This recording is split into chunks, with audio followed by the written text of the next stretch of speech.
There's a kind of power most men never master. Not money, not muscles. It's the power to make others crumble without ever raising your voice. Socrates had that power. He didn't argue. He didn't shout. He didn't try to win. He asked questions, calm, simple, devastating questions that made entire belief systems collapse under their own weight. He once said, "I know that I know nothing." But what he didn't say out loud was this: by making others realize the same, he ruled their minds. Most people think debates are won through logic or shouting louder, but the real masters, the Stoics, the philosophers, the warriors of the mind, they know better. Because the moment you argue, you've already lost. You're reacting. You're defending. You've given control away. But when you ask the right question, you lead. Your opponent becomes the one explaining, justifying, scrambling to hold their beliefs together, while you stand there, calm as a storm before impact. In this world full of noise, the man who asks with precision is the man who dominates. So today, I'll give you 5 Socratic questions that can destroy any argument. Not through arrogance, but through awareness. Master them, and you won't just win debates. You'll control conversations, silence chaos, and expose the lies that rule people's minds. But use them wisely, because once you see how fragile people's beliefs really are, you'll never see humanity the same again. Let's dive in.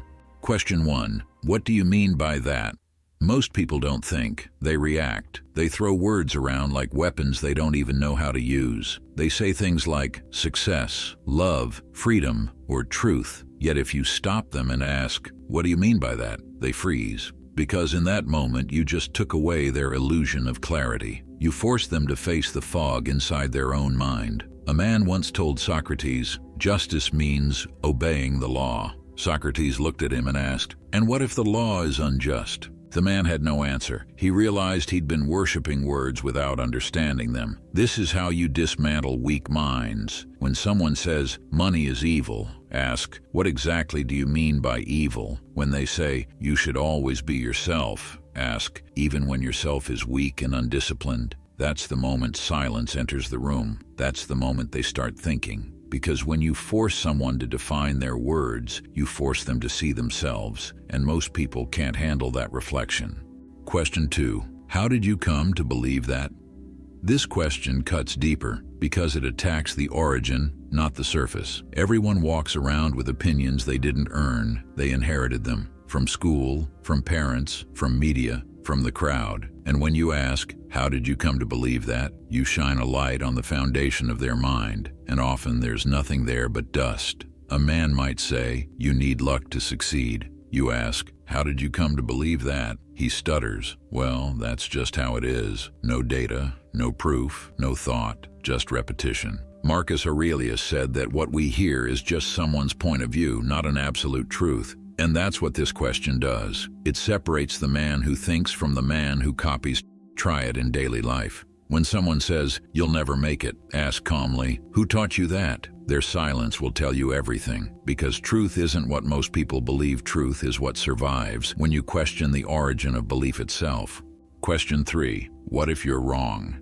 This is the blade that cuts through pride. Most people cling to their opinions like armor. They'd rather die believing a lie than admit they might be wrong. That's why this question terrifies them. Socrates used it to corner the arrogant, those who mistook conviction for truth. He'd let them speak, let them feel smart, then ask, what if you're wrong? And suddenly, the same man who looked confident seconds ago would crumble, searching for solid ground that wasn't there. A modern example. Imagine arguing with someone who says, discipline doesn't matter, you just need motivation.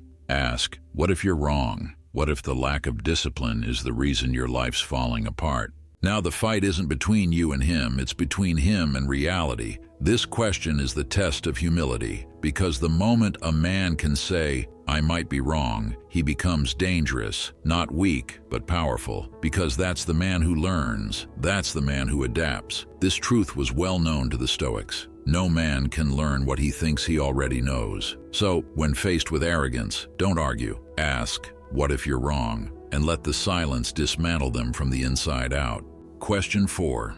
What would someone who disagrees with you say? This one exposes illusion faster than any argument ever could. People love to live in mental bubbles, echo chambers where everyone agrees with them. But when you ask, what would someone who disagrees with you say? You're forcing them to step outside that bubble. You're dragging them into objectivity, and most minds can't survive there. It's a psychological mirror. If they can't describe their opponent's view without hatred or distortion, it means they've never truly understood it. This question turns debate into introspection. It transforms shouting into reflection.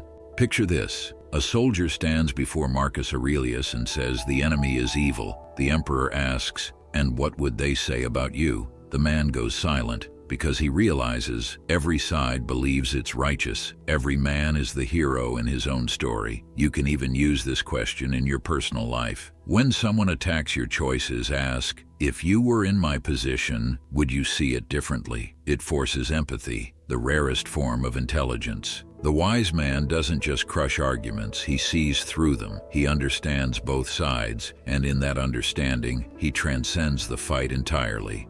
Question 5. What are the consequences if everyone thought like you? This is the final strike, the question that drags theory into reality.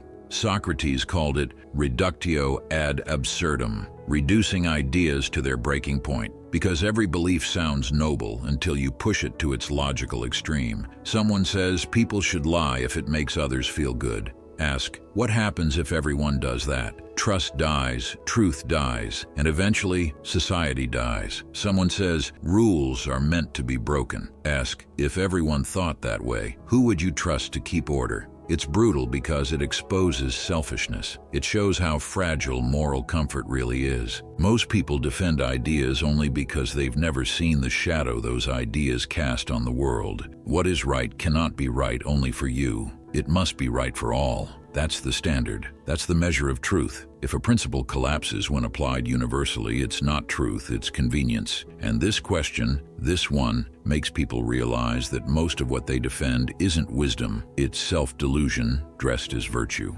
The dark art of silence.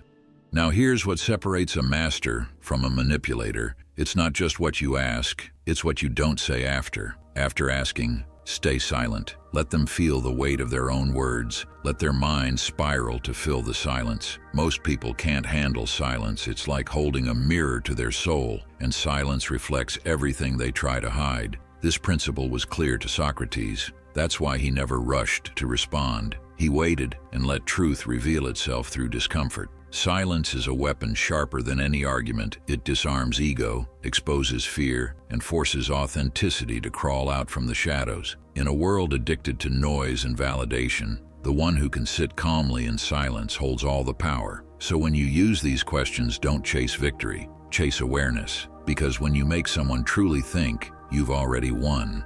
How to use this power wisely.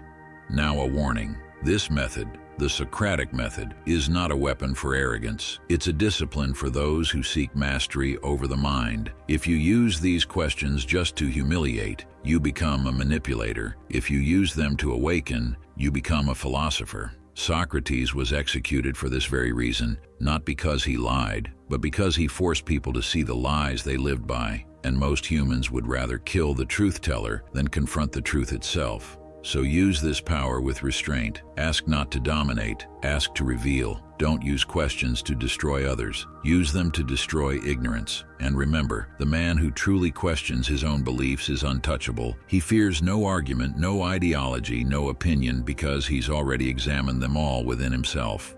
The end of the path.